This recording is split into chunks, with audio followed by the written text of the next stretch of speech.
ದೇಶದ ರಕ್ಷಣೆ ಸಂರಕ್ಷಣೆಯಲ್ಲಿ ಸೈನಿಕರ ಪಾತ್ರ ಮಹತ್ತರ. ಬಿಸಿಲು, ಚಳಿ, ಮಳೆ, ಗುಡ್ಡಗಾಡು ಹೀಗೆ ಎಲ್ಲೆಲ್ಲೂ ನಿಂತು ನಮ್ಮ ದೇಶವನ್ನ ಕಾಯ್ತಾ ಇದ್ದಾರೆ ಸೈನಿಕರು. ಶತ್ರುಗಳ ಗುಂಡಿಗೆ ಎದೆ ಇಟ್ಟು ಅದೆಷ್ಟೋ ಸೈನಿಕರು ಹುತಾತ್ಮರಾಗಿದ್ದಾರೆ. ಅಂತಹ ಸೈನಿಕರನ್ನ ಸ್ಮರಿಸೋದು ನಮ್ಮೆಲ್ಲರ ಜವಾಬ್ದಾರಿ. ಸೈನಿಕರ ತ್ಯಾಗ, ಬಲಿದಾನದ ಮುಂದೆ ಎಲ್ಲವೂ ನಗಣ್ಯ. ಹಾಗಾಗಿಯೇ ಹುತಾತ್ಮ ಸೈನಿಕರಿಗೆ ಸಲ್ಯೂಟ್ ಮಾಡಲೇಬೇಕು. ಅಂತಹ ಕಾರ್ಯಕ್ರಮವೇ ಈ ಬ್ರೇವರಿ ಆರ್. ಇದು Jai Hind Sanman co powered by AB properties ಮತ್ತು ಬೆನಕಾ ಗೋಲ್ಡ್. ಸ್ಪೆಷಲ್ ಪಾರ್ಟ್ನರ್ ನಮ್ಮ 11, health partner Satpushti noni, beverage partner Kothas coffee.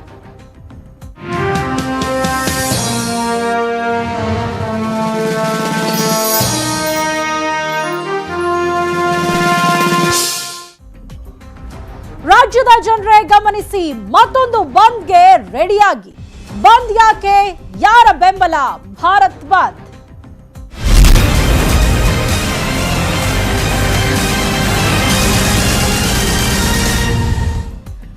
ಬಂದ್ ಬಂದ್ ಬಂದ್ ಮತ್ತೆ ಬಂದ್ ಬಿಸಿ. ಡಿಸೆಂಬರ್ 8ಕ್ಕೆ ಇಡೀ ಭಾರತ ಸಂಪೂರ್ಣ ಬಂದ್. ಕರ್ನಾಟಕದಲ್ಲಿ ನಿನ್ನೆಗಿಂತ ನಾಡಿದ್ದು ದೊಡ್ಡ ಬಂದ್ ನಡೆಯಲಿದೆ. ಡಿಸೆಂಬರ್ 8ಕ್ಕೆ ಇಡೀ ಭಾರತವೇ ಸಂಪೂರ್ಣವಾಗಿ ಬಂದ್ ಆಗಲಿದೆ. ನಿನ್ನೆ ಕರ್ನಾಟಕ ಬಂದ್ ನಡೀತು, ನಿನ್ನೆಗಿಂತ ನಾಡಿದ್ದು ದೊಡ್ಡ ಬಂದ್ ನಡೆಯಲಿದೆ. ಭಾರತ ಬಂದ್ಗೆ ಕರೆ ಕೊಟ್ಟಿರೋರು ಅನ್ನದಾತರು. ರೈತರ ಬೆನ್ನಿಗೆ ನಿಂತಿರೋದು ಎಲ್ಲಾ ಸಂಘಟನೆ ಮುಖಂಡರು. ಜೋರಾಗಲಿದೆ ಮಂಗಳವಾರದ ಭಾರತ್ ಬಂದ್ ಬಿಸಿ. ರೈತರ ಬೆನ್ನಿಗೆ ಇದೀಗ ಎಲ್ಲಾ ಸಂಘಟನೆಗಳ ಮುಖಂಡರು ಕೂಡ ಬೆಂಬಲವನ್ನ ಸೂಚಿಸಿದ್ದಾರೆ. ಹಾಗಾಗಿ ಮಂಗಳವಾರದ ಭಾರತ್ ಬಂದ್ ಬಿಸಿ ಜೋರಾಗಿರಲಿದೆ. ಕೇಂದ್ರ ಸರ್ಕಾರ ಅಮಾನವೀಯವಾಗಿ ನಡ್ಕೊಳ್ತಾ ಇದೆ. ದೆಹಲಿಯ ರೈತರ ಪ್ರತಿಭಟನೆ ಅಂತಾರಾಷ್ಟ್ರೀಯ ಮಟ್ಟದಲ್ಲಿ ಚರ್ಚೆಯಾಗ್ತಾ ಇದೆ. ಕೇಂದ್ರ ಸರ್ಕಾರ ಮೌನ ಬಿಡಲಿ ಅಂತ ಕೋಡಿಹಳ್ಳಿ ಚಂದ್ರಶೇಖರ್ ಕೂಡ ಹೇಳಿದ್ದಾರೆ. ಕೇಂದ್ರ ಸರ್ಕಾರ ಮೌನವನ್ನ ಬಿಡಬೇಕು, ರೈತರನ್ನ ಅಮಾನವೀಯವಾಗಿ ನಡೆಸಿಕೊಳ್ಳಲಾಗ್ತಾ ಇದೆ ಅಂತ ಆರೋಪವನ್ನ ಮಾಡಿದ್ದಾರೆ. ಇನ್ನು ಡಿಸೆಂಬರ್ 8ಕ್ಕೆ ಭಾರತ್ ಬಂದ್ಗೆ ಕರೆ ಕೊಡಲಾಗಿದೆ. ಇನ್ನು ಡಿಸೆಂಬರ್ 9ಕ್ಕೆ ಬಾರ್ಕೋಳು ಚಳವಳಿ ನಡೆಸಲಾಗುತ್ತೆ. ಸಾವಿರಾರು ರೈತರು ವಿಧಾನಸೌಧದ ಬಳಿ ಜಮಾಯಿಸ್ತೀವಿ. ಯಡಿಯೂರಪ್ಪನವರೇ ಹೋರಾಟ ಶತಸಿದ್ಧ ಅಂತ ಸವಾಲ್ ಹಾಕಿದ್ದಾರೆ. ಡಿಸೆಂಬರ್ 8ಕ್ಕೆ ಇಡೀ ಭಾರತ್ ಬಂದ್ಗೆ ಇದೀಗ ರೈತರು ಕರೆ ಕೊಟ್ಟಿರುವಂತದ್ದು. ಇನ್ನು ಈ ಒಂದು ಬಂದ್ಗೆ ಹಲವು ಸಂಘಟನೆಗಳ ಮುಖಂಡರು ಕೂಡ ಬೆಂಬಲವನ್ನ ವ್ಯಕ್ತಪಡಿಸಿದ್ದಾರೆ. ಹಾಗಾಗಿ ಬಹುತೇಕ ಮಂಗಳವಾರ ಭಾರತ್ ಬಂದ್ ಆಗೋದು ನಿಶ್ಚಿತ ಅಂತಲೇ ಹೇಳಲಾಗ್ತಾ ಇದೆ. ಇನ್ನು ಭಾರತ್ ಬಂದ್ ವಿಚಾರಕ್ಕೆ ಸಂಬಂಧಪಟ್ಟ ಹಾಗೆ ಕೋಡಿಹಳ್ಳಿ ಚಂದ್ರಶೇಖರ್ ಜೊತೆ ನಮ್ಮ ಪ್ರತಿನಿಧಿ ಆಶಿಕ್ ನಡೆಸಿರುವ ಚಿಟ್ ಚಾಟ್ ಇಲ್ಲಿದೆ. ಭಾರತ್ ಬಂದ್ಗೆ ರೈತ ಸಂಘಟನೆಗಳ ಒಕ್ಕೂಟ ಕರೆ ಕೊಟ್ಟಿರುವಂತದ್ದು. ಈ ನಿಟ್ಟಿನಲ್ಲಿ ಕರ್ನಾಟಕದಲ್ಲೂ ಕೂಡ ಅದರ ಕಾವು ಡಿಸೆಂಬರ್ 8ನೇ ತಾರೀಕು ಬಂದ್ ಆಗುತ್ತೆ ಅನ್ನುವಂಥದ್ದು. ಈ ವಿಚಾರವಾಗಿ ಮಾತನಾಡೋದಕ್ಕೆ ರೈತ ಸಂಘದ ಮುಖಂಡರಾಗಿರುವಂತಹ ಕೋಡಿಹಳ್ಳಿ ಚಂದ್ರಶೇಖರ್ ನ್ಯೂಸ್ 18 ಜೊತೆ ಇದ್ದಾರೆ. ಅವ್ರ ಜೊತೆ ಮಾತಾಡೋಣ. ಸರ್ ನೋಡಿ, ಇಲ್ಲಿ ಸಿದ್ಧತೆಗಳು ಏನೂ ಇಲ್ಲ. ನಾವು ರೈತರು, ನಾವು ಭಾರತ ಸರ್ಕಾರ ನಡವಳಿಕೆ ಏನಿದೆ, ರೈತರ ಒಂದು ನಡುವೆ ಚರ್ಚೆ ಮಾಡದೆ, ರೈತರ ಸಂಕಷ್ಟಗಳನ್ನು ಅರಿದಲೆ ಯಾವುದೋ ಕಾರ್ಪೊರೇಟ್ ಕಂಪನಿಗಳಿಗೆ ಪೂರಕವಾದಂಥ ಕಾನೂನನ್ನು ಜಾರಿಗೆ ತರೋದ್ರ ಮೂಲಕ ರೈತರಿಗೆ ಮಾರಕವಾದಂಥ ಕಾಯ್ದೆಗಳು ಬರ್ತಾ ಇದೆ. ಭಾರತ ಸರ್ಕಾರ ನಮ್ಮನ್ನು ದೆಹಲಿ ಪ್ರವೇಶವನ್ನೇ ನಿರ್ಬಂಧನ ಮಾಡಿ, ದೆಹಲಿಯ ಹೊರವಲಯದಲ್ಲಿ ನಮ್ಮನ್ನು ನಿಲ್ಲಿಸಿ, ನಮ್ಮ ಮೇಲೆ ಟಿಯರ್ ಗ್ಯಾಸು, ಲಾಠಿ ಚಾರ್ಜು, ಜಲಪಿರಂಗಿಗಳನ್ನು ಹಾಕೋದ್ರ ಮೂಲಕ ನಮಗೆ ಅವಮಾನ ಮಾಡಿದರು. ಭಾರತದ ರೈತರ ಸಮಸ್ಯೆಯನ್ನು ಜಗತ್ತಿನಾದ್ಯಂತ ಚರ್ಚೆ ಮಾಡ್ತಾ ಇರುವ ಸಂದರ್ಭದಲ್ಲಿ ಇದು ಕೇವಲ ಯಾವುದೋ ಒಂದು ಪ್ರಾದೇಶಿಕವಾದಂಥ ವಿಷಯ ಆಗಿರೋದಿಲ್ಲ. ಆ ಕಾರಣಕ್ಕೆ ಇಲ್ಲಿ ಸರ್ಕಾರ ರಾಜಕೀಯವಾಗಿ ನೋಡ್ತಾ ಆ ಚಳುವಳಿಯನ್ನು ಹತ್ತಿಕ್ಕುವಂಥ ಕೆಲಸವನ್ನು ಮಾಡಿರ್ಬೋದು. ಆದರೆ ರೈತರ ವಿಷಯದಲ್ಲಿ ಈ ಥರದ ನಿರ್ಧಾರಕ್ಕೆ ಬರಲಿಕ್ಕೆ ಕರ್ನಾಟಕ ಸರ್ಕಾರ ಸಾಧ್ಯ ಇಲ್ಲ.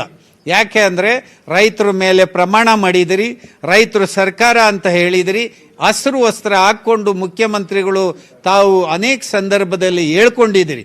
ಹಾಗಾಗಿ ನೀವು ಮಾಡ್ತಾ ಇರ್ತಕ್ಕಂಥ ಕಾನೂನೇನಿದೆ ಅದನ್ನು ಕೈ ಬಿಡಬೇಕು. ರೈತರು ಮಾಡ್ತಕ್ಕಂಥ ಸತ್ಯಾಗ್ರಹಕ್ಕೆ ಸಹನೆ ಸಂಯಮದಿಂದ ನಡ್ಕೊತಾರೆ, ನೀವು ಸಹಕರಿಸಬೇಕು. ನೀವು ಸರ್ಕಾರದ ಕೈನಲ್ಲಿ ನಾವು ಲಾಠಿ ಕೊಟ್ಟಿದ್ದೀವಿ, ಬಂದೂಕು ಕೊಟ್ಟಿದ್ದೀವಿ ಅಂಥೇಳಿ ಬಳಕೆ ಮಾಡೋಕ್ಕೆ ಹೋದರೆ ನೀವು ಅದಕ್ಕೆ ಗುರಿಯಾಗಬೇಕಾಗತ್ತೆ.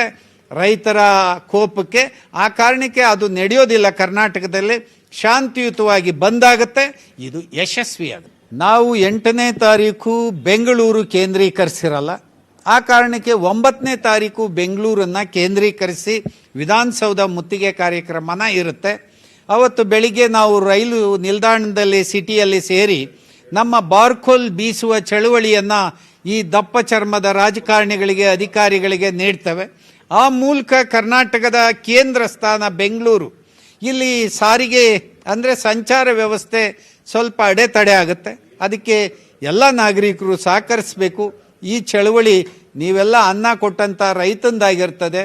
ಆ ಕಾರಣಕ್ಕೆ ನೀವು ಅನ್ನ ನೀಡಿದಂಥವನಿಗೆ ಒಂದು ಸಹಾನುಭೂತಿ ನಿಮ್ಮ ಕಡೆಯಿಂದ ಇರಬೇಕಂತೇಳಿ ಎಲ್ರಿಗೂ ವಿನಂತಿ ಮಾಡ್ತೀನಿ. ಏನು ಇದಿಷ್ಟು ಕೋಡಿಗೇಳಿ ಏನು ಚಂದ್ರಶೇಖರ್ ಅವ್ರ ಮಾತು.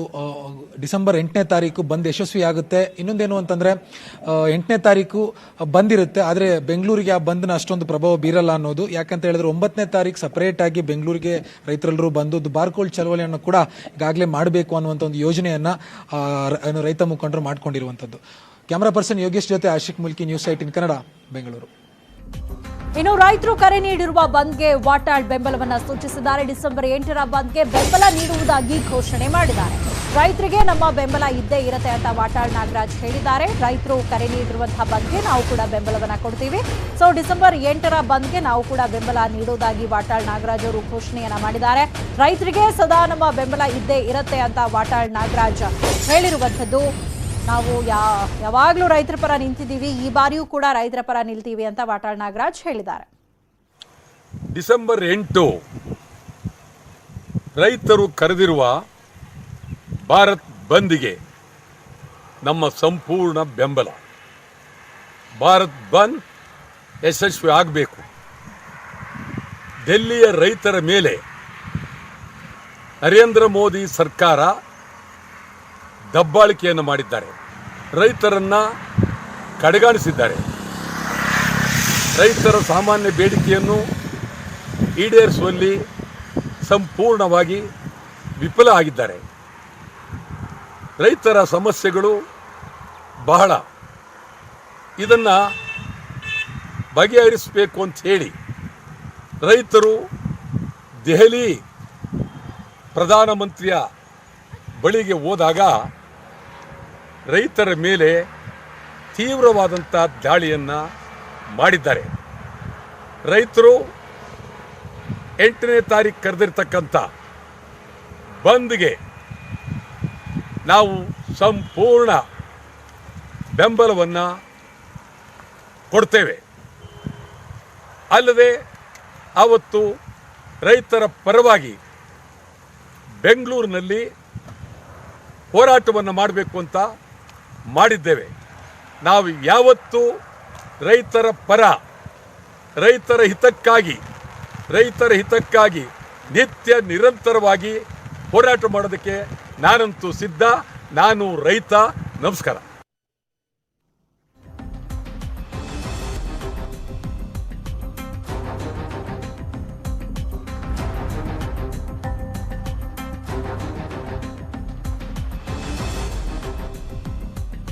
ಒಟ್ಟಾರೆ ವಾಟಾಳ್ ನಾಗರಾಜ್ ಅವರು ಕೂಡ ಇದೀಗ ಡಿಸೆಂಬರ್ 8ರಂದು ಕರೆ ಕೊಟ್ಟಿರುವಂತಹ ಬಂದ್ಗೆ ಬೆಂಬಲವನ್ನ ಸೂಚಿಸಿದ್ದಾರೆ. ನಾನು ಕೂಡ ರೈತ ಅನ್ನುವಂತಹ ಒಂದು ಮಾತನ್ನ ಹೇಳಿದ್ದಾರೆ. ರೈತರಿಗೆ ಯಾವಾಗಲೂ ಕೂಡ ನಮ್ಮ ಬೆಂಬಲ ಇದ್ದೇ ಇರುತ್ತೆ. ಈ ಹಿಂದೆ ಕೂಡ ನಾವು ಬೆಂಬಲವನ್ನ ಕೊಟ್ಟಿದ್ದೀವಿ. ಇನ್ನು ಡಿಸೆಂಬರ್ 8ರಂದು ಕರೆ ಕೊಟ್ಟಿರುವಂತಹ ಭಾರತ್ ಬಂದ್ನಲ್ಲೂ ಕೂಡ ನಮ್ಮ ಬೆಂಬಲ ಇದ್ದೇ ಇರುತ್ತೆ. ಸರ್ಕಾರಕ್ಕೆ ರೈತರನ್ನ ತುಚ್ಛವಾಗಿ ಕಾಣ್ತಾ ಇದೆ, ರೈತರ ಸಮಸ್ಯೆಗಳನ್ನ ಬಗೆಹರಿಸ್ತಾ ಇಲ್ಲ. ಇಷ್ಟೆಲ್ಲ ಪ್ರತಿಭಟನೆ ಮಾಡ್ತಾ ಇದ್ರು ಕೂಡ ಅವರ ಹೋರಾಟವನ್ನ ಹತ್ತಿಕ್ಕುವಂತಹ ಕೆಲಸ ಮಾಡ್ತಾ ಇದೆ ಅನ್ನುವಂತಹ ಮಾತುಗಳನ್ನ ಹೇಳಿದ್ದಾರೆ. ಇನ್ನು ಕರ್ನಾಟಕದ ಎಲ್ಲಾ ರೈತರು ಭಾರತ್ ಬಂದ್ಗೆ ಬೆಂಬಲವನ್ನ ಸೂಚಿಸಿದ್ದಾರೆ. ಮೋದಿ ಸರ್ಕಾರ ರೈತರನ್ನ ಲಘುವಾಗಿ ಕಾಣ್ತಾ ಇದೆ. ಹಳ್ಳಿಯಲ್ಲೂ ರೈತರು ಬೆಂಬಲ ಕೊಡ್ತಾರೆ. ನಾಳೆ ನಾವೆಲ್ಲರೂ ಬೆಂಗಳೂರಿಗೆ ತೆರಳಿ ಹೋರಾಟದ ಸ್ವರೂಪವನ್ನ ಸಿದ್ಧಪಡಿಸ್ತೇವೆ. ಮೈಸೂರಿನಲ್ಲಿ ರಾಜ್ಯ ಕಬ್ಬು ಬೆಳೆಗಾರರ ಸಂಘದ ಅಧ್ಯಕ್ಷ ಕುರುಬೂರು ಶಾಂತಕುಮಾರ್ ಈ ಒಂದು ಮಾಹಿತಿಯನ್ನ ಹಂಚಿಕೊಂಡಿದ್ದಾರೆ.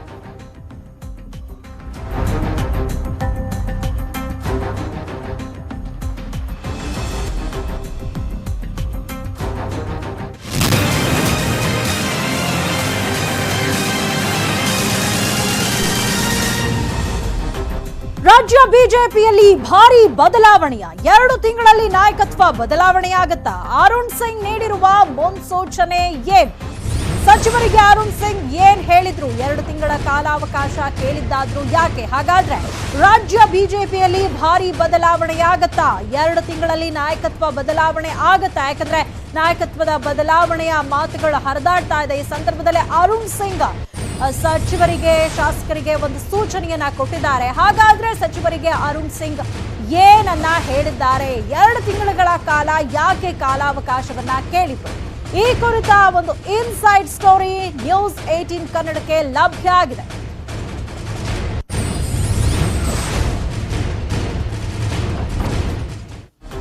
ಬಿಜೆಪಿ ಉಸ್ತುವಾರಿಗೆ ದೂರುಗಳ ಸುರಿಮಳೆಯೇ ಬಂದಿದೆ. ಬಿಜೆಪಿ ಕಚೇರಿಗೆ ತೆರಳಿ ಸಚಿವರಿಂದ ದೂರನ್ನ ಸ್ವೀಕರಿಸಿದ್ದಾರೆ. ಈ ಕುರಿತಂತೆ ನ್ಯೂಸ್ 18 ನಲ್ಲಿ ಎಕ್ಸ್ಕ್ಲೂಸಿವ್ ಮಾಹಿತಿ ಲಭ್ಯ ಇದೆ. ಬಿಜೆಪಿ ಉಸ್ತುವಾರಿಗೆ ದೂರುಗಳ ಸುರಿಮಳೆಯೇ ಆಗಿರುವಂತದ್ದು.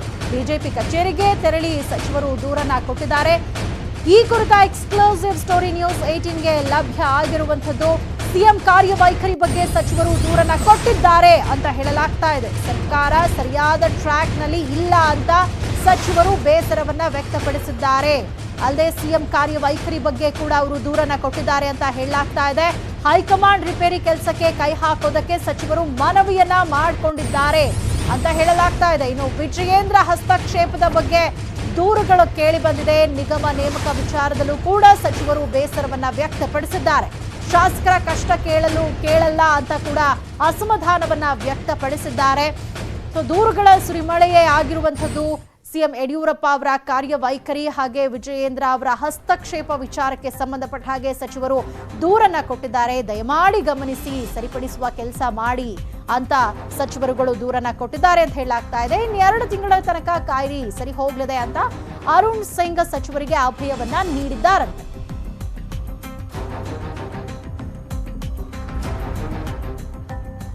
ಬಿಜೆಪಿಯಿಂದ ಯಾರಾಗ್ತಾರೆ ಪರಿಷತ್ ಸಭಾಪತಿ? ಸಭಾಪತಿ ಸ್ಥಾನಕ್ಕೆ ಬಿಜೆಪಿಯಿಂದ 3 ಹೆಸರು ಕೇಳಿ ಬರ್ತಾ ಇದೆ. ಮಹಂತೇಶ್ ಕವಟಗಿಮಠ, ಸುಶೀಲ್ ನಮೋಶಿ, ಅರುಣ್ ಶಹಾಪುರ, ಈ 3 ಹೆಸರು ಬಿಜೆಪಿಯಿಂದ ಕೇಳಿ ಬರ್ತಾ ಇದೆ. ಹಾಗಾದ್ರೆ ಸಭಾಪತಿ ಸ್ಥಾನಕ್ಕೆ ಬಿಜೆಪಿಯಿಂದ ಯಾರು ಆಯ್ಕೆ ಆಗ್ತಾರೆ, ಪರಿಷತ್ ಸಭಾಪತಿ ಯಾರಾಗ್ತಾರೆ ಅನ್ನುವಂಥ ವಿಚಾರಕ್ಕೆ 3 ಹೆಸರು ಇದೀಗ ಕೇಳಿ ಬರ್ತಾ ಇರುವಂಥದ್ದು. ಇವರಲ್ಲಿ ಯಾರನ್ನ ಆಯ್ಕೆ ಮಾಡ್ತಾರೆ ಅನ್ನುವಂಥದ್ದು ಕಾದು ನೋಡಬೇಕಾಗಿದೆ. ಈ ಬಾರಿ ಉತ್ತರ ಕರ್ನಾಟಕದವರಿಗೆ ಪ್ರಾತಿನಿಧ್ಯ ಕೊಡಲಾಗುತ್ತೆ ಅಂತ ಹೇಳಲಾಗ್ತಾ ಇದೆ. ಪರಿಷತ್ನಲ್ಲಿ ಬಿಜೆಪಿಗೆ ಅಗತ್ಯ ಬಹುಮತ ಇದೆ. ಹಾಲಿ ಸಭಾಪತಿ ವಿರುದ್ಧ ಅವಿಶ್ವಾಸ ನಿರ್ಣಯಕ್ಕೆ ನಿರ್ಧಾರವನ್ನ ಮಾಡಿದ್ದಾರೆ. ಪ್ರತಾಪ್ ಚಂದ್ರಶೆಟ್ಟಿಯನ್ನ ಕೆಳಗಿಳಿಸಲು ಇದೀಗ ಬಿಜೆಪಿ ಮುಂದಾಗಿದೆ. ನಾಳೆ ಸಭಾಪತಿ ವಿರುದ್ಧ ಅವಿಶ್ವಾಸ ನಿರ್ಣಯ ಮಂಡಿಸ್ತಾರೆ. ಬಿಜೆಪಿ ಸದಸ್ಯರೇ ಸಭಾಪತಿ ಆಗೋದು ಫಿಕ್ಸ್ ಅಂತ ಹೇಳಲಾಗ್ತಾ ಇದೆ.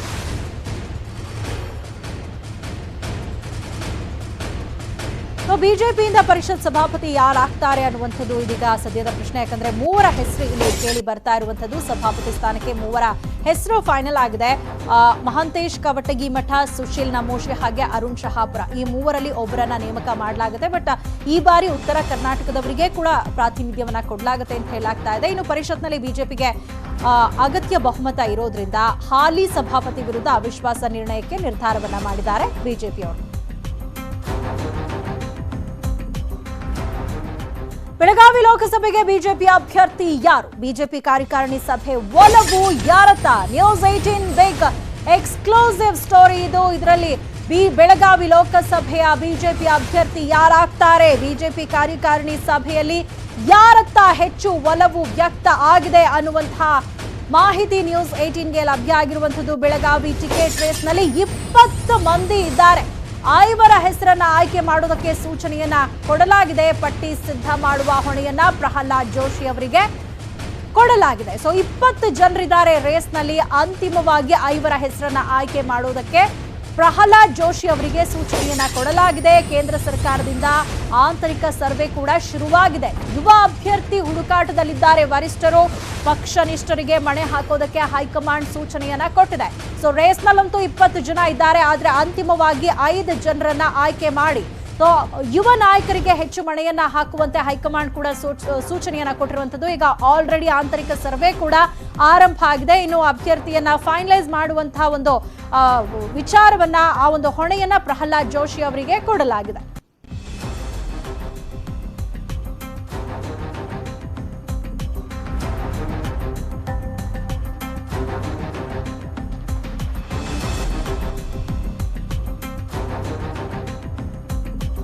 ಬಗ್ಗೆ ಹೆಚ್ಚಿನ ಮಾಹಿತಿಯನ್ನ ಪಡ್ಕೊಳ್ಳೋಣ. ನಮ್ಮ ಪ್ರತಿನಿಧಿ ಕೃಷ್ಣ ಇದೀಗ ನಮ್ಮ ಜೊತೆ ದೂರವಾಣಿ ಸಂಪರ್ಕದಲ್ಲಿ ಜಾಯ್ನ್ ಆಗಿದ್ದಾರೆ. ಕೃಷ್ಣ, ಸಾಕಷ್ಟು ಆಂತರಿಕವಾಗಿ ಬಿಜೆಪಿಯಲ್ಲಿ ಬೆಳವಣಿಗೆಗಳಾಗ್ತಾ ಇರುವಂತದ್ದು, ಅದರಲ್ಲೂ ಕೂಡ ಸಿಎಂ ಯಡಿಯೂರಪ್ಪ ಅವರ ಕಾರ್ಯವೈಖರಿ ಹಾಗೆ ವಿಜಯೇಂದ್ರ ಅವರ ಹಸ್ತಕ್ಷೇಪಕ್ಕೆ ಸಂಬಂಧಪಟ್ಟ ಹಾಗೆ ರಾಜ್ಯ ಉಸ್ತುವಾರಿಗೆ ದೂರುಗಳ ಸುರಿಮಳೆಯೇ ಬಂದಿದೆ ಅನ್ನುವಂತಹ ಒಂದು ಮಾಹಿತಿ ಕೂಡ ಲಭ್ಯ ಆಗಿದೆ. ಸೊ ಒಟ್ಟಾರೆಯಾಗಿ ಇವತ್ತು ಬಿಜೆಪಿಯಲ್ಲಿ ನಡೆದಿರುವಂತಹ ವಿದ್ಯಮಾನಗಳ ಬಗ್ಗೆ ನಾವು ಮಾತಾಡೋದಾದ್ರೆ ಸೌಮ್ಯ, ಮುಖ್ಯವಾಗಿ ಈಗಾಗಲೇ ಸಂಪುಟ ವಿಸ್ತರಣದ ಬಗ್ಗೆ ಇವತ್ತು ತೀರ್ಮಾನ ಆಗುತ್ತೆ ಅನ್ನುವಂಥದ್ದು ಸಾಕಷ್ಟು ನಿರೀಕ್ಷೆಯನ್ನ ಸಚಿವ ಸ್ಥಾನದ ಆಕಾಂಕ್ಷಿಗಳು ಇಟ್ಕೊಂಡಿದ್ರು. ಆದ್ರೆ ಎಲ್ಲೋ ಒಂದ್ ಕಡೆ ಅದು ಹುಸಿಯಾಗಿದೆ. ಯಾಕಂದ್ರೆ ಅರುಣ್ ಸಿಂಗ್ ಅವರು ರಾಜ್ಯ ಪ್ರವಾಸ ಭೇಟಿ ಸಂದರ್ಭದಲ್ಲೂ ಕೂಡ ಮುಖ್ಯಮಂತ್ರಿ ಬಿ.ಎಸ್. ಯಡಿಯೂರಪ್ಪನವರು ಅವರ ಜೊತೆ ಚರ್ಚೆಯನ್ನ ಮಾಡಿಲ್ಲ ಸಂಪುಟ ವಿಸ್ತರಣದ ಬಗ್ಗೆ. ಅದೇನಿದ್ರು ಕೂಡ ಹೈಕಮಾಂಡ್ಗೆ ಬಿಟ್ಟಿದ್ದು ಅವರ ಜೊತೆನೆ ಚರ್ಚೆ ಮಾಡಿ ಅನ್ನೋ ಮಾತನ್ನ ಅರುಣ್ ಸಿಂಗ್ ಅವರು ಮುಖ್ಯಮಂತ್ರಿಗಳಿಗೆ ಹೇಳಿದ್ದಾರೆ ಅನ್ನುವಂಥದ್ದು. ಹೀಗಾಗಿ ಮುಖ್ಯಮಂತ್ರಿ ಬಿ.ಎಸ್. ಯಡಿಯೂರಪ್ಪನವರು ಸಂಪುಟ ವಿಸ್ತರಣೆಗೆ ಸಂಬಂಧಪಟ್ಟಂತೆ ಯಾವುದೇ ರೀತಿಯಾದಂತಹ ನಿರ್ಧಾರವನ್ನ ಕೈಗೊಂಡಿಲ್ಲ, ಒಂದು ವಿಚಾರ. ಇನ್ನು ಮತ್ತೊಂದು ಕಡೆ ಈಗಾಗಲೇ ಏನಂತಂದ್ರೆ ಅರುಣ್ ಸಿಂಗ್ ಅವರು ವಿವಿಧ ನಾಯಕಗಳನ್ನ ಭೇಟಿ ಮಾಡಿದಂತ ಸಂದರ್ಭದಲ್ಲಿ ಕೆಲ ಶಾಸಕರು ಮತ್ತೆ ಸಚಿವರುಗಳು ಅವರ ದೂರನ್ನ ಅಂದ್ರೆ ಮುಖ್ಯಮಂತ್ರಿಗಳ ಕಾರ್ಯವೈಖರಿ ಆಗಿರ್ಬೋದು ಮತ್ತೆ ಸರ್ಕಾರದ ಕೆಲ ನಿರ್ಧಾರಗಳ ವಿರುದ್ಧವಾಗಿ ದೂರನ್ನ ಕೊಟ್ಟಿರುವಂತದ್ದು. ಈಗಾಗಲೇ ಪ್ರಮುಖವಾಗಿ ಮುಖ್ಯಮಂತ್ರಿ ಬಿ.ಎಸ್. ಯಡಿಯೂರಪ್ಪನವರ ಪುತ್ರ ಬಿ.ವೈ. ವಿಜೇಂದ್ರ ಅವರ ಅಧಿಕಾರದ ಹಸ್ತಕ್ಷೇಪ ಆಗಿರ್ಬೋದು ಮತ್ತೆ ನಿಗಮ ಮಂಡಳಿ ನೇಮಕದಲ್ಲಿ ತಾರತಮ್ಯ ಅಂದ್ರೆ ಮುಖ್ಯಮಂತ್ರಿಗಳಿಗೆ ಬೇಕಾದಂತವರಿಗೆ ಕೊಟ್ಟಿದ್ದಾರೆ ಅನ್ನುವಂಥದ್ದು. ಅಂದ್ರೆ ಕೆಲ ಶಾಸಕರುಗಳಿಗೆ ಯಾರಿಗೂ ಕೂಡ ಕೊಟ್ಟಿಲ್ಲ ಅನ್ನುವಂಥದ್ದು. ಮತ್ತೆ ಶಾಸಕರ ಅನುದಾನದ ವಿಚಾರದಲ್ಲೂ ಕೂಡ ತಾರತಮ್ಯ, ಮತ್ತೆ ಶಾಸಕಾಂಗ ಪಕ್ಷದ ಸಭೆಯನ್ನ ಕರೆಯದೆ ಶಾಸಕರ ಕಷ್ಟಗಳನ್ನು ಕೂಡ ಕೇಳಿಲ್ಲ ಅನ್ನುವಂಥದ್ದು.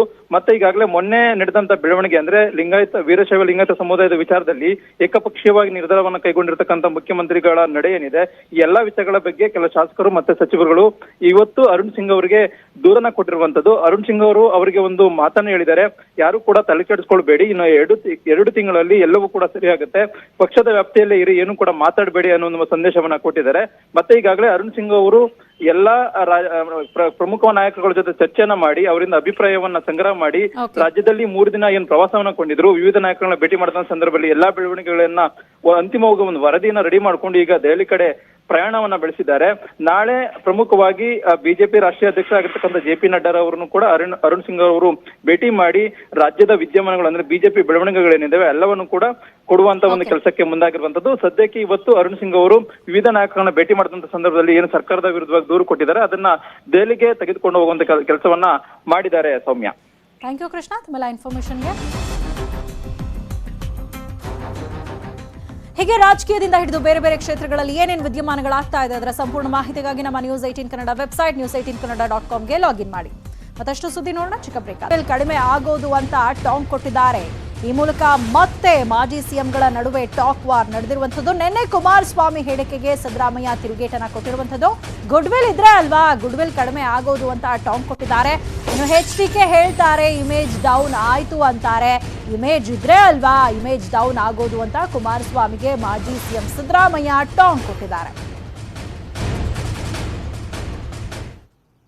ಸಹವಾಸ ಮಾಡಿ ನಾನು ಏನು 12 ವರ್ಷಗಳ ಕಾಲ ನಾನು ಆ 2006-7ರಲ್ಲಿ ಪಡೆದಂಥ ನನ್ನ ಗುಡ್ ವಿಲ್ ಇತ್ತಲ್ಲ ಈ ರಾಜ್ಯದಲ್ಲಿ, ಈ ಕಾಂಗ್ರೆಸ್ನವ್ರು ಸಹವಾಸ ಮಾಡಿ ದೇವೇಗೌಡರ ಮಾತು ಕಟ್ಕೊಂಡು, ಪಾಪ ನಾನು ದೇವೇಗೌಡರ ಬಗ್ಗೆ ಲಘುವಾಗಿ ಮಾತನಾಡಲ್ಲ, ಕಾರಣ ಅವರ ಒಂದು ಭಾವನೆಗಳಿಗೆ ಮತ್ತೆ ಪುನಃ ನಾನು ಧಿಕ್ಕರಿಸಬಾರ್ದು ಅಂತ ಕಾಂಗ್ರೆಸ್ನವ್ರ ಜೊತೆ ಸರ್ಕಾರ ಮಾಡಿದ್ದೆ. ನಾನು 12 ವರ್ಷ ಪಡೆದಂಥ ನನ್ನ ಗುಡ್ ವಿಲ್ ಇತ್ತಲ್ಲ ಸರ್ವನಾಶ ಮಾಡಿದವರು ಈ ಸಿದ್ದರಾಮಯ್ಯನವ್ರ ಗುಂಪು, ಈ ಕಾಂಗ್ರೆಸ್ನವರು. ನಮ್ಮನ್ನ ಬಿ ಟೀಮ್ ಅಂದ್ಬಿಟ್ರು ಬಿಜೆಪಿಗೆ. ಅದಕ್ಕೆ ನಾನು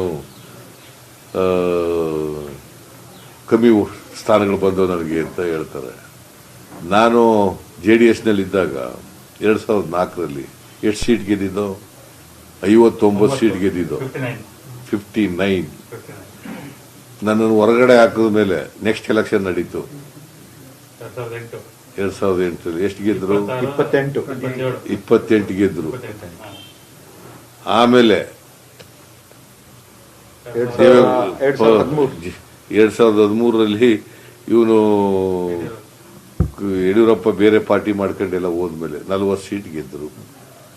ಆಮೇಲೆ ಅಧಿಕಾರಕ್ಕೆ ಬಂದೇ ಬಿಡ್ತೀವಿ, ಚೀಫ್ ಮಿನಿಸ್ಟರ್ ಆಗ್ಬಿಡ್ತೀವಿ ಅಂತ ಅಂದಾಗ ಎಷ್ಟು ಗೆದ್ರು? 37 ಗೆದ್ರು.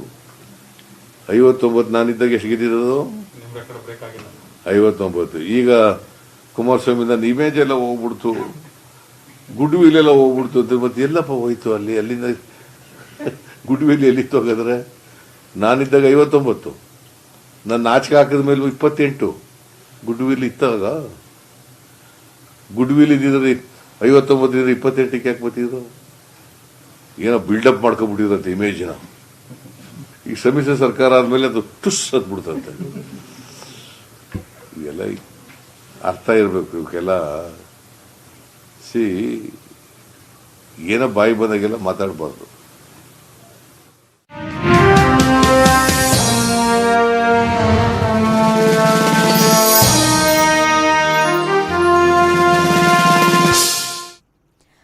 ಸೇನೆ ಸೇರೋದಕ್ಕೆ ಹಲವರು ಹಿಂಜರಿತಾರೆ. ಆದ್ರೆ ಇವರು ಸೇನೆ ಸೇರುವ ಕನಸನ್ನ ಬಾಲ್ಯದಲ್ಲೇ ಕಂಡವರು.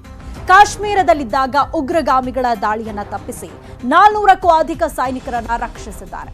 ಇದಕ್ಕಾಗಿ ವಿಶಿಷ್ಟ ಸೇವಾ ಪದಕವನ್ನು ಪಡೆದವರು. ರಾಯಚೂರಿನ ವಿರೂಪಾಕ್ಷಯ್ಯ ಹಿರೇಮಠ ಅವರ ಸಾಧನೆ ಇಂದಿನ ಜೈ ಹಿಂದ್ ಸನ್ಮಾನ್ನಲ್ಲಿ.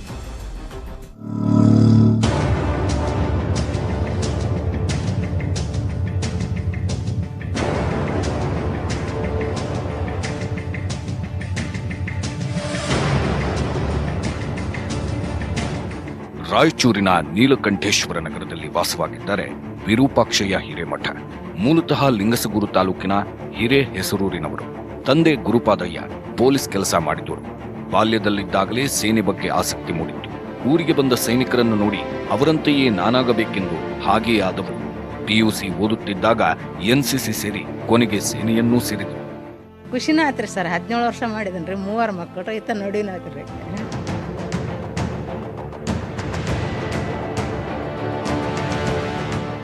ಈಗೇನು ಅನ್ಸಗಲ್ರಿ, ಈಗ ಆರಾಮದನ್ರಿ. ಮುಗಿಸಿ ಬಂದಲ್ಲ, ಇದು ಒಂದು ಪುಣ್ಯದ ಕೆಲಸ.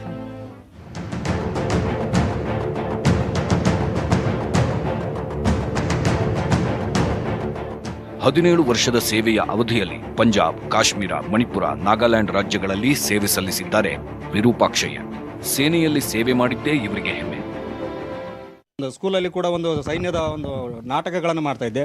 ಸೈನ್ಯದಲ್ಲಿರ್ತಬೇಕಾದ ಒಬ್ಬ ಸೈನಿಕ ಯಾವ ರೀತಿ ಇರ್ತಾನೆ, ಆಮೇಲೆ ಯುದ್ಧದಲ್ಲಿ ಯಾವ ರೀತಿ ಪಾಲ್ಗೊಳ್ಬೇಕಾಗುತ್ತೆ. ಅಕಸ್ಮಾತ್ ಅವ್ನು ರಜೆಗೆ ಬಂದಾಗ ಯುದ್ಧ ಏನಾದರೂ ಪ್ರಾರಂಭ ಆಯ್ತು ಅಂತಂದರೆ ಹೋಗ್ಬೇಕಾದ್ರೆ ಅವ್ನಿಗೆ ಎಷ್ಟೊಂದು ಇದು ಸಂಕಷ್ಟ ಬರುತ್ತೆ. ಅಂಥ ಸಂಕಷ್ಟದಲ್ಲಿ ಕೂಡ ಯುದ್ಧದಲ್ಲಿ ಪಾಲ್ಗೊಳ್ತಾನೆ. ಅಂಥ ಒಂದು ನಾಟಕಗಳನ್ನೆಲ್ಲ ಮಾಡ್ತಾ ಇದ್ದೆ ನಾನು. ಹಾಗೆ ಮತ್ತೆ ಪಿ ಯು ಸಿ ಬಂದ ತಕ್ಷಣ ನಾನು ಇದಕ್ಕೆ ಬಂದೆ, ಎಲ್ಲಿ ರಾಯಚೂರಿಗೆ ಬಂದು NCC ಮಾಡಿದೆ. NCC ಬಟಾಲಿಯನಾಗ ಮಾಡ್ತಾ ನಮಗೆ ಏನಪ್ಪ ಅಂತಂದ್ರೆ ಕಾರ್ಗಿಲ್ ಯುದ್ಧ ಪ್ರಾರಂಭ ಆಯಿತು. ಆ ಒಂದು ಕ್ಯಾಂಪ್ನಲ್ಲಿ ಏನಪ್ಪ ಅಂತಂದ್ರೆ ಯುದ್ಧ ನಡೆದಿದೆ, ಸೈನಿಕರಿಗಾಗಿ ಯಾರಾದರೂ ರಕ್ತದಾನ ಮಾಡೋದಿದ್ದೀರಾ ಅಂತ ಕೇಳಿದ್ರು. ಆಗ ನನಗೆ ತುಂಬ ಖುಷಿ ಆಯಿತು. ಯಾಕಂತಂತಂದರೆ ನಾನು ಇಡೀ ನನ್ನ ದೇಹವನ್ನೇ ದೇಶಕ್ಕಾಗಿ ಅರ್ಪಣೆ ಮಾಡ್ಕೋಬೇಕಂತ ಅಂದ್ಕೊಂಡೆ. ಆದರೂ ಕೂಡ ಅದು ಮುಂದೆ ನಾನು ಸೈನಿಕ ಸೇರ್ತೀನೋ ಇಲ್ಲೋ, ನಾನೊಬ್ಬ ಸೈನಿಕ ಆಗ್ತೀನೋ ಇಲ್ಲೋ, ಕನಿಷ್ಠ ಪಕ್ಷ ನನ್ನ ದೇಹದಲ್ಲಿರ್ತಕ್ಕಂಥ ರಕ್ತನಾದರೂ ಒಬ್ಬ ಸೈನಿಕನಿಗೆ ಕೊಟ್ಟು ಆ ರಕ್ತದಿಂದನಾದರೂ ಏನಪ್ಪ ಅಂತಂದ್ರೆ ವೈರಿಗಳಿಗೆ ಆದರೂ ಅದ್ರ ಮುಖಾಂತರ ಆ ಗುಂಡು ತಲುಪಲಿ ಅಂತೇಳಿಗೆಸಿ ನಾನು ರಕ್ತ ಕೊಡ್ಬೇಕಂತೇಳಿ ಭಾಳ ಸಂತೋಷದಿಂದ ಹೋಗಿ ರಕ್ತದಾನ ಮಾಡಿದೆ. ನನಗೆ ತುಂಬ ಸಂತೋಷ ಆಯಿತು. ಅದಾದ ನಂತರ ಸುಮಾರು ಬಾರಿ ನಾನು ಆರ್ಮಿಗೆ ಸೇರ್ಬೇಕಂತೇಳಿ 3-4 ಸಲ ಪ್ರಯತ್ನ ಪಟ್ಟೆ, ಆಗಲಿಲ್ಲ. ಕೊನೆಗೂ ನಾನು ಏನಪ್ಪ ಅಂತಂದ್ರೆ ಪ್ರಯತ್ನ ಪಟ್ಟು ನನಗೆ ಭಾರತೀಯ ಸೇನೆಯಲ್ಲಿ ನಾನು ಸೇರ್ಪಡೆಗೊಂಡಂದ್ರೆ ತುಂಬ ಸಂತೋಷ ಆಯ್ತು ನನಗೆ. ಅದೆಷ್ಟು ಸಂತೋಷ ಆಯ್ತು ಅಂತಂತಂದರೆ ಕೊನೆಗೂ ಆ ಭಾರತ ಮಾತಿಗೆ ನನ್ನ ಕೂಗು ಏನಪ್ಪ ಅಂದರೆ ಕೇಳಿಸ್ತಲ್ಲ, ಭಾರತ ಮಾತೆ ನನ್ನನ್ನು ತನ್ನ ಮಡಿಲೆಲ್ಲ ಹಾಕ್ಕೊಂಡಲ್ಲ ತನ್ನ ರಕ್ಷಣೆಗೋಸ್ಕರ ಅಂತೇಳಿ ಭಾಳ ತುಂಬ ಸಂತೋಷ ಆಗಿದೆ.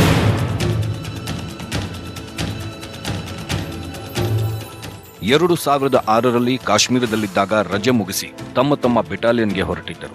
ಈ ಸಂದರ್ಭದಲ್ಲಿ ಪಾಕಿಸ್ತಾನದ 6 ಉಗ್ರಗಾಮಿಗಳು ಸೈನಿಕರ ಮೇಲೆ ಗುಂಡಿನ ದಾಳಿ, ಬಾಂಬ್ ದಾಳಿ ಮಾಡುವ ಹುನ್ನಾರ ನಡೆಸಿದ್ದರು.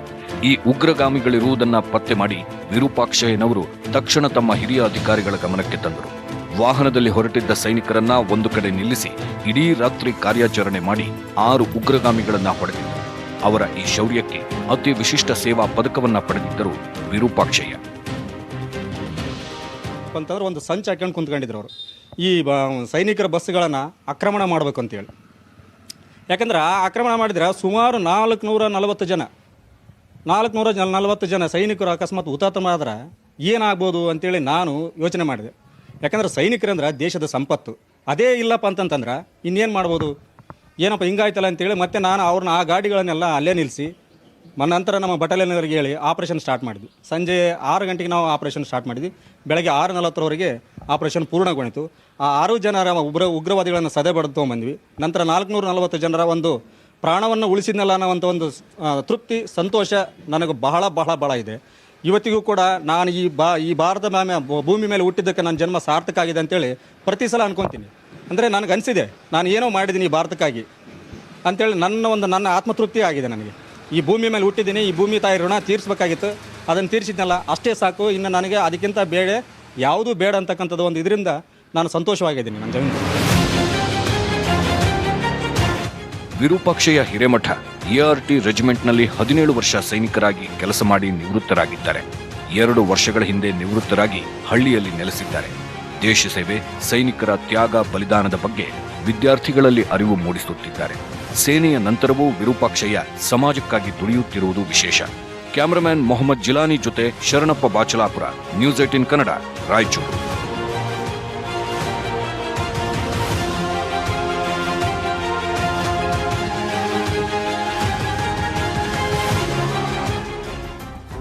ಹೀಗೆ ದೇಶ ಸೇವೆ ಮಾಡ್ತಾ ಇರುವಂತಹ ಸೈನಿಕರಿಗೆ ಸಲಾಂ ಹೇಳುವ ಕೆಲಸವನ್ನ ನಿಮ್ಮ ನ್ಯೂಸ್ 18 ಕನ್ನಡ ಮಾಡ್ತಾ ಇದೆ. ಇದು Jai Hind Sanman co powered by AB properties ಮತ್ತು ಬೆನಕಾ ಗೋಲ್ಡ್. ಸ್ಪೆಷಲ್ ಪಾರ್ಟ್ನರ್ ನಮ್ಮ 11, health partner Satpushti noni, beverage partner ಗೊತ್ತಾಗದೆ ಗೊತ್ತಾ ಚಳಿ ಚಳಿ ಬೆಂಗಳೂರು.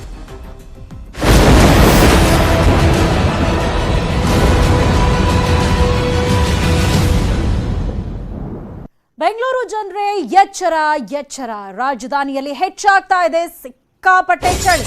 ಸೈಕ್ಲೋನ್ ಎಫೆಕ್ಟ್ಗೆ ಚಳಿಯೋ ಚಳಿ. ಜಾಕೆಟ್ ಸ್ವೆಟರ್ ಹಾಕಿದ್ರೂ ಕೂಡ ಚಳಿ ಚಳಿ ಹೆಚ್ಚಾಗ್ತಾ ಇದೆ. ರಾತ್ರಿ ಆಗ್ತದಂತೆ ಶುರುವಾಗುತ್ತೆ ಕೊರೆಯುವ ಚಳಿ. ರಾಜಧಾನಿಯಲ್ಲಿ ಸಿಕ್ಕಾಪಟ್ಟೆ ಹೆಚ್ಚಾಗ್ತಾ ಇದೆ. ಸೈಕ್ಲೋನ್ ಎಫೆಕ್ಟ್ ಇಂದಾಗಿ ಚಳಿಯೋ ಚಳಿ. ರಾತ್ರಿ ಆಗ್ತಾ ಇದ್ರಂತೂ ಚಳಿ ಇನ್ನಷ್ಟು ಹೆಚ್ಚಾಗುತ್ತೆ. ಬೆಳಗಿನ ಜಾವಂತೂ ಹೊರಗೆ ಬರೋದೇ ಕಷ್ಟ, ಆ ಪ್ರಮಾಣದಲ್ಲಿ ಚಳಿ ಹೆಚ್ಚಾಗಿದೆ. ಬುರೆವಿ ಸೈಕ್ಲೋನ್ ಅಬ್ಬರದಿಂದ ಮಳೆ ಜೊತೆ ಇನ್ನು ಚಳಿಯೂ ಕೂಡ ಹೆಚ್ಚಾಗಿದೆ. ಇನ್ನು 4 ದಿನ ಸಿಲಿಕಾನ್ ಸಿಟಿ ಜನರನ್ನ ಈ ಚಳಿ ಕಾಡಲಿದೆ. ವೃದ್ಧರು, ಮಕ್ಕಳು ಸಾಧ್ಯವಾದಷ್ಟು ಬೆಚ್ಚಗಿರಿ. ಮೊದಲೇ ಚಳಿಗಾಲ, ಅದರ ಜೊತೆಗೆ ಸೈಕ್ಲೋನ್ ಎಫೆಕ್ಟ್ ಇರೋದ್ರಿಂದಾಗಿ ಚಳಿ ಮತ್ತಷ್ಟು ಜಾಸ್ತಿ ಆಗಿದೆ. ರಾತ್ರಿ ಹಾಗೆ ಮುಂಜಾನೆ ಮನೆಯಿಂದ ಆಚೆ ಬರೋದಕ್ಕೂ ಕೂಡ ಸಾಧ್ಯವಾಗದಷ್ಟು ಕೊರೆಯುವ ಚಳಿ ಸಿಲಿಕಾನ್ ಸಿಟಿ ಜನರನ್ನ ಕಾಡ್ತಾ ಇದೆ. ಒಂದು ವಾರದಿಂದ ಬುರೆವಿ ಸೈಕ್ಲೋನ್ ಪರಿಣಾಮವಾಗಿ ಕನಿಷ್ಠ ಉಷ್ಣಾಂಶ 17ರಿಂದ 19 ಡಿಗ್ರಿ ಸೆಂಟಿಗ್ರೇಡ್ ಇದ್ದು ಮತ್ತು ಗರಿಷ್ಠ ತಾಪಮಾನ 3-4 ಡಿಗ್ರಿ ಸೆಂಟಿಗ್ರೇಡ್ ಸಾಮಾನ್ಯ ಮಟ್ಟಕ್ಕಿಂತ ಇಳಿಕೆಯಾಗಿತ್ತು. ಆದರೆ ಮುಂದಿನ 5 ದಿನಗಳಲ್ಲಿ ಮೋಡ ಕಡಿಮೆಯಾಗುವ ಸಾಧ್ಯತೆ ಇರುವುದರಿಂದ ಬೆಂಗಳೂರಿನಲ್ಲಿ ಹಗಲು ಹೊತ್ತಿನಲ್ಲಿ ಸ್ವಲ್ಪ ಬಿಸಿಲು ಬೀಳುವ ಹೆಚ್ಚಿನ ಸಾಧ್ಯತೆ ಇದೆ. ಆದ್ದರಿಂದ ರಾತ್ರಿ ವೇಳೆಯಲ್ಲಿ ಚಳಿಯು ಮುಂದುವರಿಬಹುದಾದರೂ ಕೂಡ ಹಗಲಿನ ವೇಳೆಯಲ್ಲಿ ತಾಪಮಾನ ಏರಿಕೆ ಆಗುವ ಸಾಧ್ಯತೆ ಇರುವುದರಿಂದ ಹಗಲಿನಲ್ಲಿ ಚಳಿಯು ಕಡಿಮೆಯಾಗುವ ಸಾಧ್ಯತೆ ಇದೆ.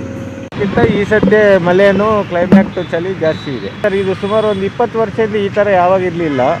ಮೊದಲೇ ಇತ್ತು ಸ್ಟಾರ್ಟಿಂಗಲ್ಲಿ, ಅದೇ ಥರ ಇವಾಗ ಆಗಿದೆ ಸರ್. ಮಂಜು ಒಂಥರ ಬೆಳಗ್ಗೆನೆ, ಚಳಿನೂ ಜಾಸ್ತಿ ಇದೆ ಈ ಸತಿ. ಸೈಕ್ಲೋನ್ ಎಫೆಕ್ಟಿಂದ ಇದೆ, ಬಟ್ ಯಾವುದರಿಂದ ಗೊತ್ತಿಲ್ಲ. ಈ ಸತಿ ಅಂತೂ ಚಳಿನೂ ಮಳೆ ಜಾಸ್ತಿ ಇದೆ. ಇಲ್ಲಾಂದರೆ ಚಳಿ ಗಾಡಿಯಲ್ಲಿ ಓಡಾಡೋಕ್ಕಾಗಲ್ಲ, 2 ವೀಲರಲ್ಲಿ. ಬಿಲ್ಲರ್ಗಳಿಗೆ ರೇರಾ ಖಡಕ್ ವಾರ್ನಿಂಗ್ ಕೊಟ್ಟಿದೆ. ತಮ್ಮ ವ್ಯವಹಾರಿಕ ಮಾಹಿತಿಯನ್ನು ಸಲ್ಲಿಸೋದಕ್ಕೆ ಸೂಚನೆಯನ್ನ ಕೊಟ್ಟಿದೆ. ನೋಟಿಸ್ ಕೊಟ್ಟರು ಕ್ಯಾರೆ ಎನ್ನದವರಿಗೆ ಬಿಗ್ ಶಾಕ್ ಕಾದಿದೆ. 1437 ಬಿಲ್ಡರ್ ಕಂಪನಿಗಳಿಂದ ಮಾಹಿತಿ ಕೇಳಿತ್ತು ರೇರಾ. ರಿಯಲ್ ಎಸ್ಟೇಟ್ ನಿಯಂತ್ರಣ ಪ್ರಾಧಿಕಾರ ವಾರ್ನಿಂಗ್ ಅನ್ನ ಕೂಡ ಕೊಟ್ಟಿದೆ. ಡಿಸೆಂಬರ್ 31ರ ಒಳಗೆ ಫೈಲ್ ಮಾಡುವಂತೆ ಸೂಚನೆಯನ್ನ ಕೊಟ್ಟಿದೆ. ನೋಟಿಸ್ ಕೊಟ್ಟರು ಕ್ಯಾರೆ ಅನ್ನೋದವರಿಗೆ ಬಿಗ್ ಶಾಕ್ ಕೂಡ ಕಾದಿರುವಂಥದ್ದು. ಈಗ ಆಲ್ರೆಡಿ ಡಿಸೆಂಬರ್ 31ರ ಒಳಗೆ ಫೈಲ್ ಮಾಡುವಂತೆ ಸೂಚನೆಯನ್ನ ಕೊಟ್ಟಿದೆ. 1437 ಬಿಲ್ಡರ್ ಕಂಪನಿಗಳಿಗೆ ಮಾಹಿತಿಯನ್ನ ಕೇಳಿದೆ ರೇರಾ. ರಿಯಲ್ ಎಸ್ಟೇಟ್ ನಿಯಂತ್ರಣ ಪ್ರಾಧಿಕಾರ ಖಡಕ್ ವಾರ್ನಿಂಗ್ ಅನ್ನ ಕೂಡ ಕೊಟ್ಟಿರುವಂಥದ್ದು. ಡಿಸೆಂಬರ್ 31ರ ಒಳಗೆ ತಮ್ಮ ವ್ಯವಹಾರಿಕ ಮಾಹಿತಿಯನ್ನ ಕೊಡಬೇಕು ಅಂತ ಹೇಳಿದೆ.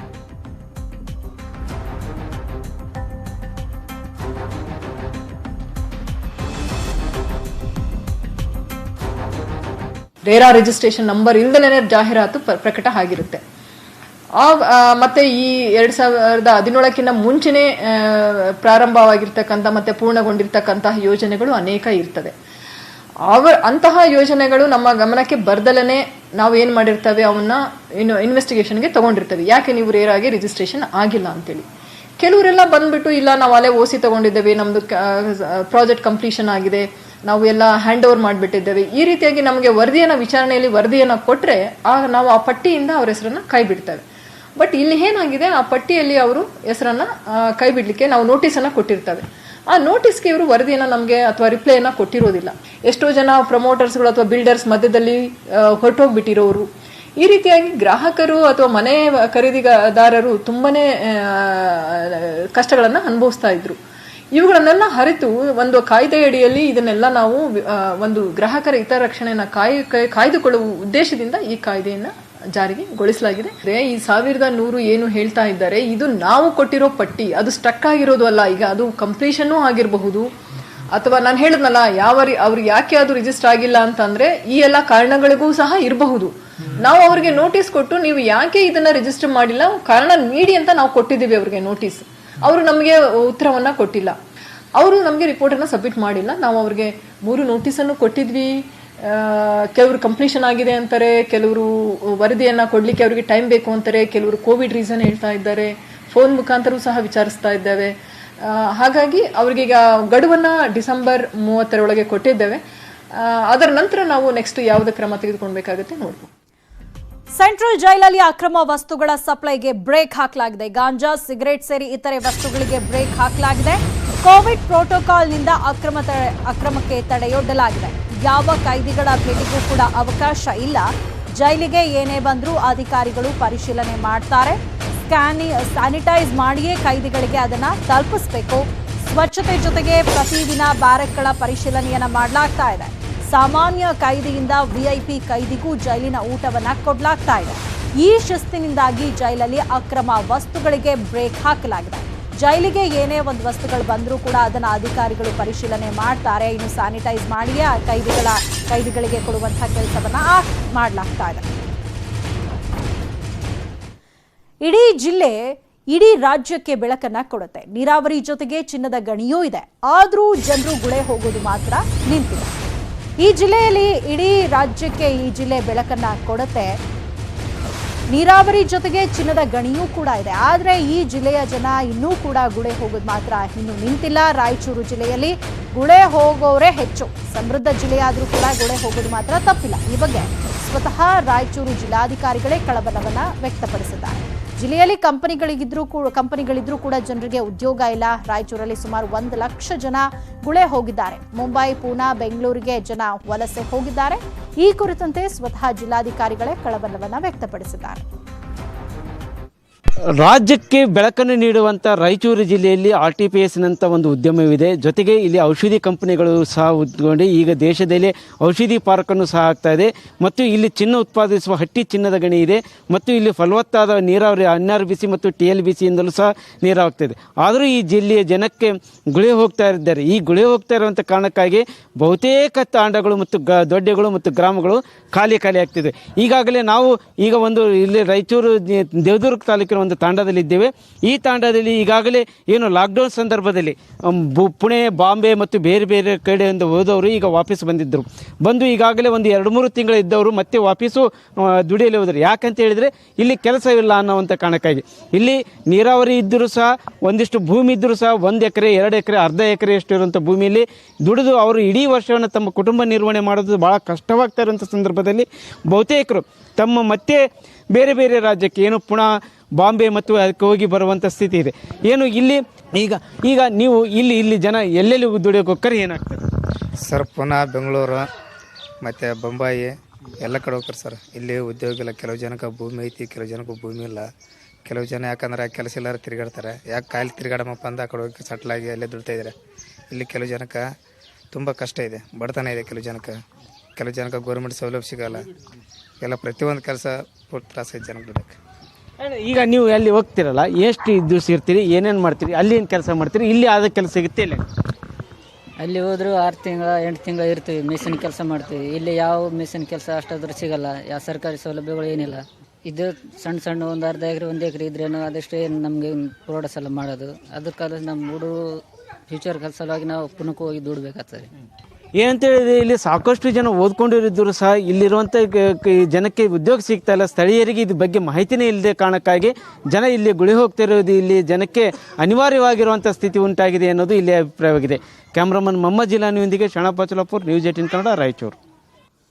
ಪ್ರತಿಕ್ಷಣ ನಡೆಯುವಂತಹ ವಿದ್ಯಮಾನಗಳ ನಿರಂತರ ಸುದ್ದಿಗಾಗಿ ಬಂದ್ರು. ಕೊರೋನಾದಿಂದ ಲಾಕ್ಡೌನ್ ಆಯಿತು, ಕೊಡಗಿನಲ್ಲಿ ಲಾಕ್ ಆದ್ರು. ಏನ್ ಮಾಡೋದು ಅಂತ ಚಿಂತೆಯಲ್ಲಿರೋವಾಗಲೇ ಸೆಳೆದಿದ್ದು ಕೃಷಿ. ಅದು ಅಂತಿಂತಹ ಕೃಷಿಯಲ್ಲ, ಕಪ್ಪು ಅಕ್ಕಿ ಭತ್ತ ಬೆಳೆದು ಯಶಸ್ವಿಯಾದ ಕೃಷಿಕನ ಕಹಾನಿ ಇದು.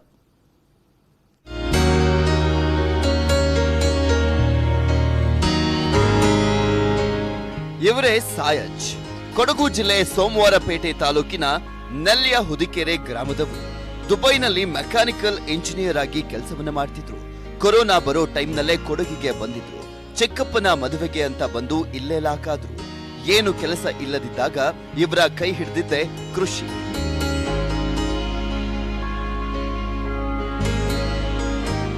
ಯುವ ಕೃಷಿಕ ಶೌಕತ್ ಕೆಟಿ ಶಾಜಿ ಜೊತೆ ಸೇರಿಕೊಂಡು ಕೃಷಿಯಲ್ಲಿ ತೊಡಗಿಕೊಂಡ್ರು.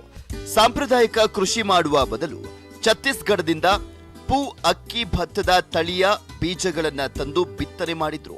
ಈಗ ಯಶಸ್ವಿಯಾಗಿದ್ದಾರೆ.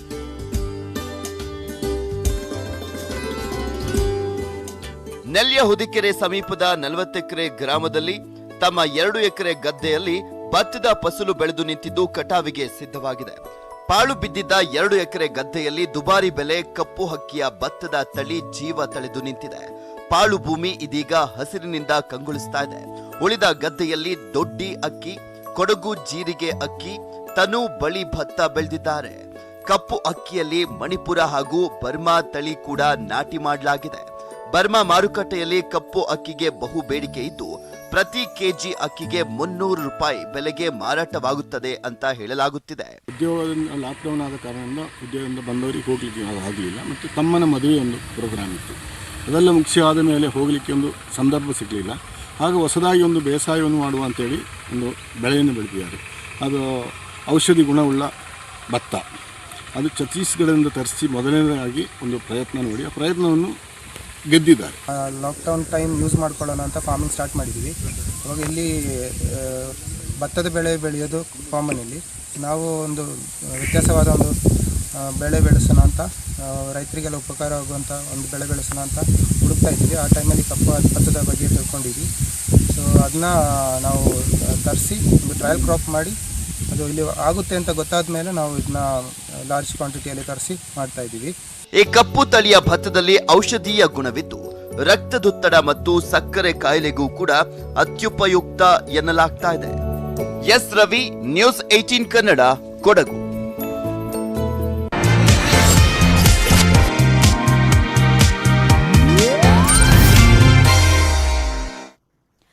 ಕೊರೋನಾ ಲಾಕ್ಡೌನ್ ಹಲವು ಬದಲಾವಣೆಗಳಿಗೆ ಆಸ್ಪದ ಕೊಟ್ಟಿದೆ. ಪುತ್ತೂರು ತಾಲೂಕಿನ ಮಚ್ಚಿಮಲೆಯ ಸಾಫ್ಟ್ವೇರ್ ಇಂಜಿನಿಯರ್ ದಂಪತಿ ಸ್ವದೇಶಿ ಚಾಕ್ಲೇಟ್ ತಯಾರಿಸಿದ್ದಾರೆ. ವರ್ಕ್ ಫ್ರಮ್ ಹೋಮ್ ನಡುವೆಯೂ ಕೃಷಿಗೆ ಒಲವನ್ನು ತೋರಿಸಿದ್ದಾರೆ.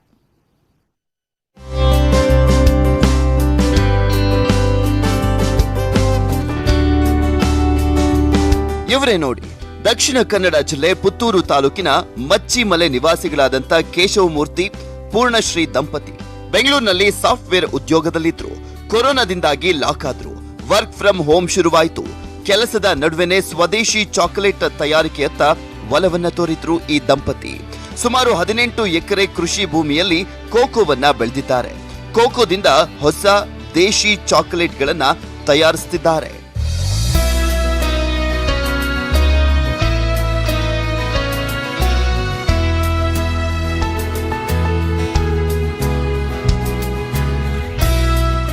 ಊರಿಗೆ ಬಂದಾಗ ಏನಾಗಿತ್ತು ಅಂದರೆ ಫುಲ್ ಲಾಕ್ಡೌನಿಂದಾಗಿ ನಮ್ಮಲ್ಲಿ ನಾವು ಕೊಕ್ಕೋ ಬೆಳಿತೇವೆ ಇಲ್ಲಿ ತೋಟದಲ್ಲಿ. ಸೊ ಅದನ್ನು ಮಾರ್ಕೆಟ್ ಇರಲಿಲ್ಲ, ಎಲ್ಲ ಕ್ಲೋಸ್ ಆಗಿತ್ತು. ಸೊ ಅದನ್ನು ನಾವು ಹಸಿ ಕೊಕ್ಕೋ ಕೊಡ್ತಾಯಿದ್ವಿ. ಅದಕ್ಕೆ ನಾವು ನಮ್ಮದೇ ಕೊಕ್ಕೋದಿಂದ ಎಂತ ಮಾಡ್ಬೋದು, ಹೇಗೆ ಅದನ್ನು ಬೈ ಪ್ರಾಡಕ್ಟ್ ಆಗಿ ಮಾಡ್ಬೋದು ಅಂತ ನೋಡ್ತಾ ಇದ್ವಿ. ಆಗ ಅದನ್ನು ಫರ್ಮೆಂಟೇಷನ್ ಮಾಡಲಿಕ್ಕೆ ಶುರು ಮಾಡಿದ್ವಿ. ಆಮೇಲೆ ಅದರಿಂದಲೇ ಚಾಕ್ಲೇಟ್ ಮಾಡ್ಬೋದು ಅಂತೇಳಿ ಚಾಕ್ಲೇಟ್ ಮಾಡಲಿಕ್ಕೆ ಸ್ಟಾರ್ಟ್ ಮಾಡಿದ್ವಿ. ಕೋಕೋ ಚಾಕೊಲೇಟ್ ತಯಾರಿಕೆಗೆ ಯಾವುದೇ ರಾಸಾಯನಿಕ ಕಲಬೆರಕೆ ಮಾಡೋದಿಲ್ಲ. ಸಾವಯವ ಮಾದರಿಯಲ್ಲೇ ತಯಾರಿಸುತ್ತಿದ್ದಾರೆ. ಆನ್ಲೈನ್ ಮೂಲಕವೇ ಮಾರಾಟ ಕೂಡ ಆಗ್ತಾ ಇದೆ. ಡಾರ್ಕ್ ಮಾದರಿಯ ಚಾಕೊಲೇಟ್ ಇದು. ಸಕ್ಕರೆ ಅಂಶ ಕಡಿಮೆ ಇದ್ದು ಕೋಕೋ ಅಂಶವೇ ಹೆಚ್ಚಾಗಿದೆ. ರುಚಿಗೆ ತಕ್ಕಷ್ಟು ಮಾತ್ರ ಸಕ್ಕರೆಯನ್ನ ಬಳಸಿ ಕೋಕೋದ ನೈಸರ್ಗಿಕ ಕಹಿ ರುಚಿಯನ್ನ ಈ ಒಂದು ಚಾಕೊಲೇಟು ಹೊಂದಿದೆ. ಬೆಲ್ಲವನ್ನ ಬಳಸಿ ಚಾಕೊಲೇಟ್ ಮಾಡೋದ್ರಿಂದ ಮಧುಮೇಹಿಗಳು ತಿನ್ನಬಹುದು.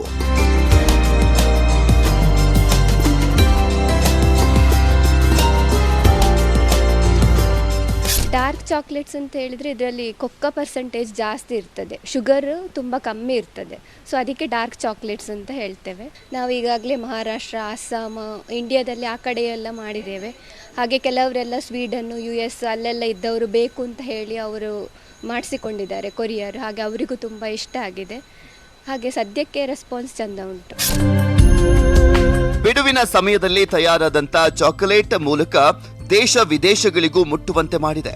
ಈ ದಂಪತಿ ಸಾಧನೆಗೆ ಹ್ಯಾಟ್ಸ್ ಆಫ್ ಹೇಳಲೇಬೇಕು. ಅಜಿತ್ ಕುಮಾರ್, ನ್ಯೂಸ್ 18 ಕನ್ನಡ, ಪುತ್ತೂರು.